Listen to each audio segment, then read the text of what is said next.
Alright guys, part 2 of Waking Nightmares.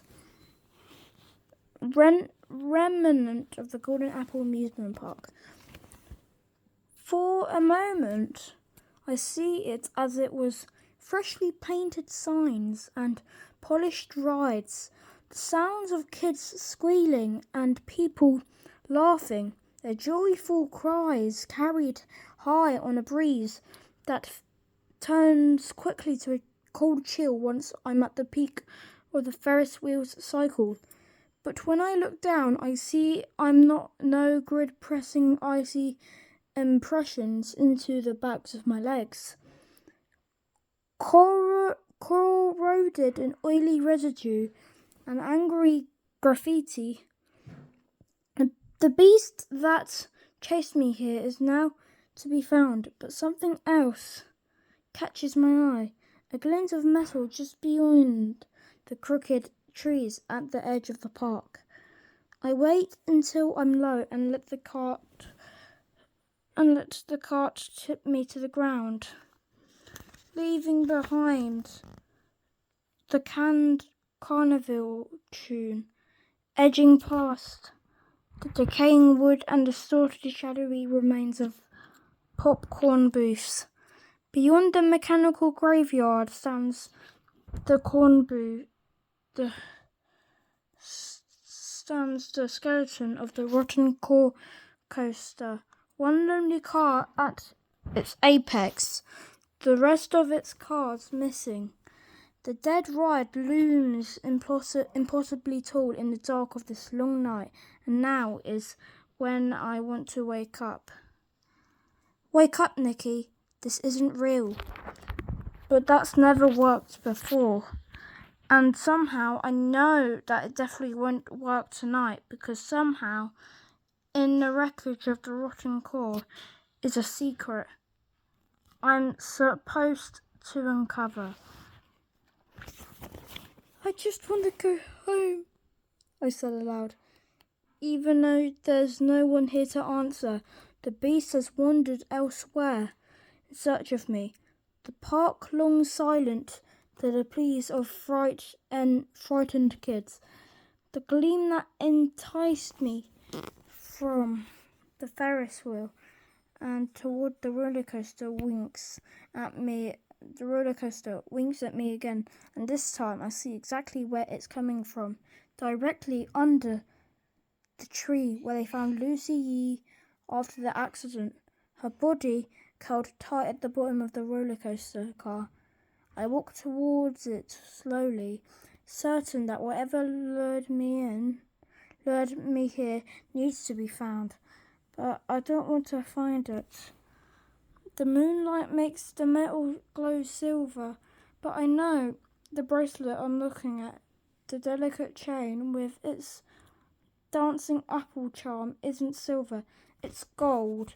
I crouch to look at it, turn the charm over in my shaking hand, but I already know the inscription that I find there.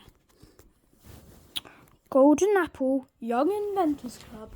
So guys, if you don't know, in the show, you should probably watch it. There is the Young Inventors Club in the school they go to, so yeah.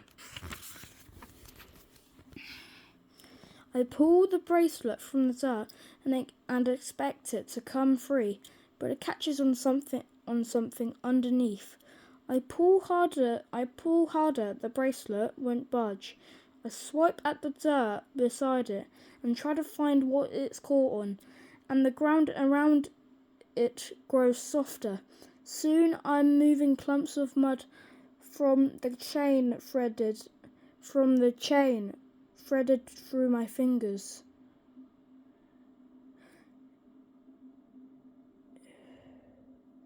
I pull one last time on the chain, and to my horror, a pale hand pries free from the dirt.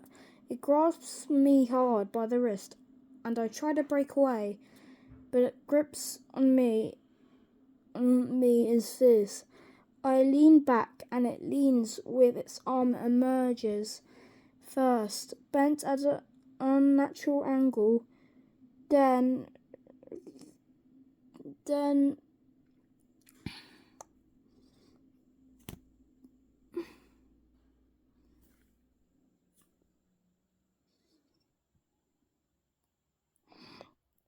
I think my wrist might break. Or actually,